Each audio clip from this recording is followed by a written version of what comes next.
पार्वती एक साधारण परिवार की लड़की थी, लेकिन उसका हौसला असाधारण था। किशनगंज के छोटे से शहर में जन्मी उसकी खूबसूरती की चर्चा दूर दूर तक थी, लेकिन उसकी आत्मनियंत्रण और गरिमा ही उसे सबसे अलग बनाती थी। छोटी उम्र से ही पार्वती को उसकी मां, जो स्थानीय स्कूल में शिक्षिका थी, ने धैर्य और दृढ़ता के गुण सिखाए थे। इन सीखों ने हर परिस्थिति में अपने आत्मसम्मान को बनाए रखने के महत्व को उसके मन में गहराई से बिठा दिया था।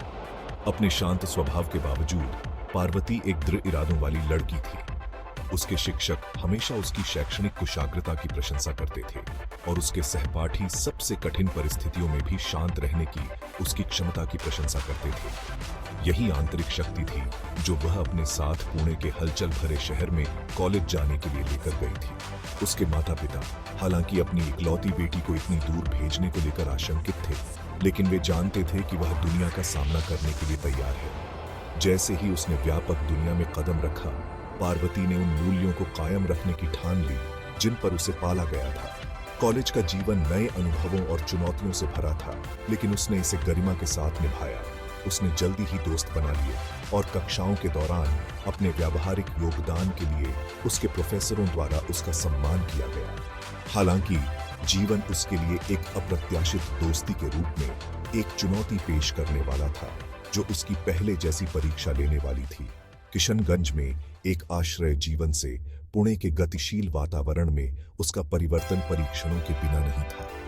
हालांकि पार्वती की स्वाभाविक शक्ति और उसकी मां की सीख उसकी मार्गदर्शक के रूप में काम आई। वह जानती थी कि चाहे कितनी भी चुनौतियां क्यों न हो, उसका आत्मसम्मान ही उसकी सबसे बड़ी पूंजी थी और उसने हर कीमत पर उसकी रक्षा करने की कसम खाई थी।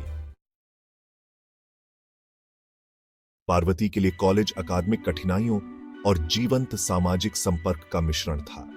उसके परिचितों में रोहित था, जो एक हंसमुख और करिश्माई सीनियर था, जो खेल और शिक्षाविदों में समान रूप से अपने कौशल के लिए जाना जाता था।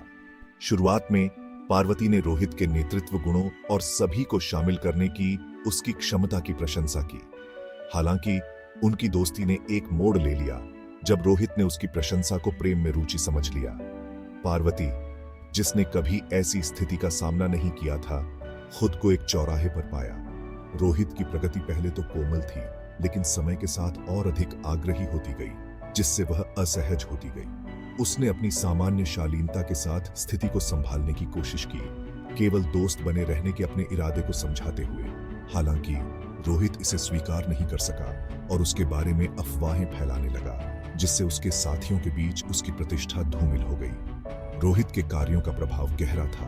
पार्वती ने खुद को अकेला पाया। उसके पिछले प्रशंसक अब उसे संदेह और शंका की दृष्टि से देख रहे थे। यह एक कठिन दौर था, लेकिन उसने उल्लेखनीय लचीलापन के साथ अपनी गरिमा को बनाए रखा। उसने अपनी पढ़ाई पर ध्यान केंद्रित किया और पाठ्येतर गतिविधियों में भाग लिया। धीरे धीरे अपनी छवि को फिर से बनाया और अपने विरोधियों को गलत साबित किया। अपने आत्म मूल्य को बनाए रखने के उसके संकल्प की परीक्षा हुई, लेकिन वह विचलित नहीं हुई। लेकिन पार्वती के चरित्र की असली परीक्षा राहुल के आगमन के साथ हुई, जो एक नया स्थानांतरित छात्र था। राहुल उससे अलग था, जिससे वह अब तक मिली थी। वह वाक्पटु था, गहन विचारशील था और उसे समझने में वास्तव में रुचि रखता था। उनके आगमन ने उनके जीवन में एक नए अध्याय की शुरुआत की, जो सच्ची संगति और आपसी सम्मान के वादे से भरा था। जैसे जैसे पार्वती और राहुल की दोस्ती बढ़ती गई, उसे राहत की अनुभूति होने लगी। राहुल के सम्मानजनक व्यवहार और सहयोगी स्वभाव ने उसे रोहित द्वारा दिए गए पिछले घावों को भरने में मदद की। उसे क्या पता था कि यह नई दोस्ती उसे एक ऐसे रास्ते पर ले जाएगी जो उसे इस तरह से चुनौती देगी जिसकी उसने कभी उम्मीद नहीं की थी। पार्वती के जीवन में राहुल का प्रवेश ताजी हवा के झोंके की तरह था। जहां दूसरे फुसफुसाते थे, वहां वह सम्मान से बात करता था। जहां दूसरे न्याय करते थे, वहां वह समझने की कोशिश करता था। पार्वती उसकी सहानुभूति और ज्ञान के प्रति आकर्षित, खुद को ऐसे विचारों और सपनों को साझा करती हुई पाई जो उसने पहले कभी व्यक्त नहीं किए थे। राहुल अपने उत्सुक सुनने के कौशल के साथ उसके जीवन में समर्थन का एक स्तंभ बन गया, जिससे उसे कॉलेज जीवन की जटिलताओं को नेविगेट करने में मदद मिली। साझा परियोजनाओं और साहित्य, राजनीति और जीवन के बारे में लंबी बातचीत पर उनकी दोस्ती गहरी हुई। राहुल के दृष्टिकोण ने पार्वती को अपने स्वयं के विश्वासों और आकांक्षाओं के बारे में अधिक गहराई से सोचने के लिए चुनौती दी। उसने उसे वाद विवाद और सार्वजनिक बोलने में भाग लेने के लिए प्रोत्साहित किया, ऐसे क्षेत्र जहां वह पहले झिझकती थी। राहुल के प्रभाव में पार्वती ने न केवल अकादमिक रूप से बल्कि व्यक्तिगत रूप से भी अपना आत्मविश्वास बढ़ता हुआ पाया। हालांकि राहुल का प्रभाव केवल बौद्धिक विकास तक ही सीमित नहीं था। उसने पार्वती को एक व्यापक सामाजिक दायरे से भी परिचित कराया, जिससे उसे रोहित के साथ हुई आपबीती के दौरान जले हुए पुलों को सुधारने में मदद मिली। पार्वती राहुल के अपने जीवन में उपस्थित रहने के लिए आभारी थी और उस पर उसका भरोसा हर गुजरते दिन के साथ गहरा होता गया। राहुल की अटूट दोस्ती और मार्गदर्शन के कारण वह जीवन में आने वाली किसी भी कठिनाई को संभालने में खुद को अधिक मजबूत, अधिक सक्षम महसूस करती थी। पार्वती को क्या पता था कि जिस शख्स ने उसके जीवन में इतनी सकारात्मकता लाई थी, वही जल्द ही उसके सबसे बड़े विश्वासघात का कारण बनेगा। उनके बीच पनपे विश्वास और साहचर्य की परीक्षा इस तरह होने वाली थी, जिसकी पार्वती ने कभी कल्पना भी नहीं की होगी। विश्वासघात धीरे धीरे सामने आया, पहले तो सूक्ष्म रूप से, फिर अचानक। राहुल, जो समर्थन और समझ का प्रतीक था, बदलने लगा। इसकी शुरुआत उसकी कहानियों में छोटी छोटी विसंगतियों से हुई, छोटी छोटी अनुपस्थिति जिसे उसने कुछ भी नहीं समझा। हमेशा भरोसा करने वाली पार्वती ने उसे संदेह का लाभ दिया, उसके व्यवहार का श्रेय आगामी परीक्षाओं के तनाव को दिया। हालांकि जैसे जैसे दिन बीतते गए, राहुल और दूर होता गया, उसका आना जाना कम होता गया। पार्वती को एक अजीब सी बेचैनी महसूस हुई, लेकिन उसने उसे दरकिनार कर दिया, अपनी पढ़ाई और अपनी अन्य दोस्ती पर ध्यान केंद्रित किया। यह एक कॉलेज कार्यक्रम के दौरान हुआ था कि सच्चाई सामने आई। राहुल, माना जाता है कि एक पारिवारिक आपात स्थिति के कारण उपस्थित नहीं हो सका। उसे शहर के एक लोकप्रिय कैफे में हंसते हुए और लापरवाह दिखने वाले छात्रों के एक समूह के साथ देखा गया, जो पार्वती के प्रति अपने तिरस्कार के लिए जाने जाते थे। राहुल के धोखे का एहसास पार्वती पर एक लहर की तरह हुआ। अफवाहें, अलगाव, श्रमसाध्य रूप से फिर से बने पुल। राहुल ने उन सभी में भूमिका निभाई थी, अपनी कमजोरियों का हेरफेर उन कारणों से किया जो वह समझ नहीं पा रही थी। इस विश्वासघात का दर्द इसलिए और भी तेज था क्योंकि यह किसी ऐसे व्यक्ति की तरफ से आया था जिसे उसने सच्चा दोस्त, विश्वास पात्र माना था।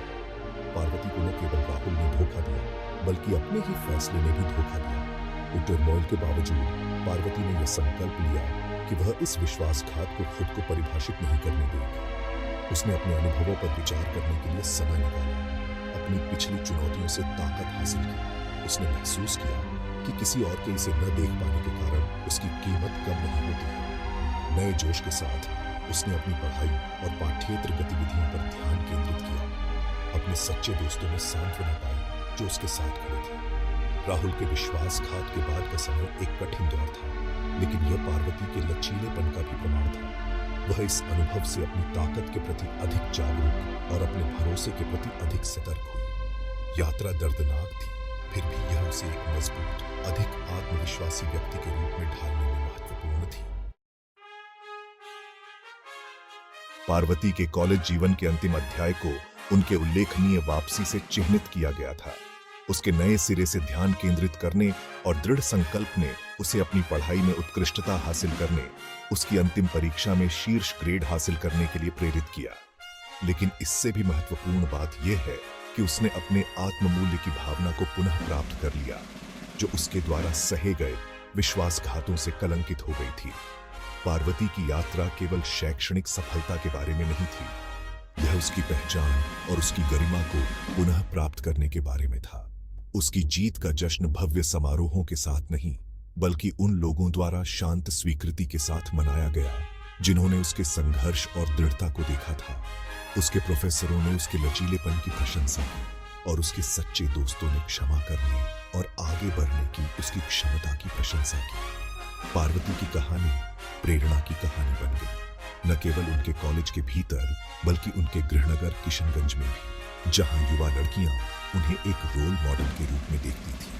पार्वती का कॉलेज का आखिरी दिन मिश्रित भावनाओं से भरा था। जैसे ही वह अपनी डिग्री प्राप्त करते हुए मंच पर खड़ी हुई, उसे उन सभी चुनौतियों की याद आ गई जिनका उसने सामना किया था। प्रत्येक कठिनाई ने उसे विश्वास, क्षमा और आत्मसम्मान के महत्व के बारे में एक मूल्यवान सबक सिखाया था। वह जानती थी कि उसकी यात्रा केवल उसकी अपनी नहीं थी, बल्कि उन लोगों के लिए आशा की किरण थी जो खुद को ऐसी ही परिस्थितियों में पा सकते हैं। जैसे जैसे वह अपने जीवन में आगे बढ़ी, पार्वती अपने अनुभवों से सीखे गए सबक को अपने साथ ले गई। उसकी कहानी इस बात का प्रमाण थी कि कोई फर्क नहीं पड़ता कि असफलताएं कितनी भी हों, व्यक्ति गरिमा और ताकत के साथ हमेशा उनसे ऊपर उठ सकता है। पार्वती की यात्रा परीक्षणों और विजयों का एक सुंदर मिश्रण थी, जो इस कहावत का सच्चा अवतार है। कर्म कहता है, जैसा बोगे वैसा काटोगे। पार्वती की कहानी केवल विश्वासघात पर काबू पाने की कहानी नहीं है, बल्कि आत्मसम्मान के महत्व पर एक शक्तिशाली संदेश है। उसकी जीत सभी के लिए एक याद दिलाती है, खासकर युवा पाठकों के लिए, कि प्रतिकूल परिस्थितियों में किसी की गरिमा बनाए रखना ही अंतिम जीत है। भावनात्मक गतिकी और नैतिक पाठों से सजी पार्वती की कहानी प्रेरित और प्रेरित करती रहती है। यह साबित करती है कि सच्ची ताकत खुद के और अपने मूल्यों के प्रति सच्चे रहने में निहित है।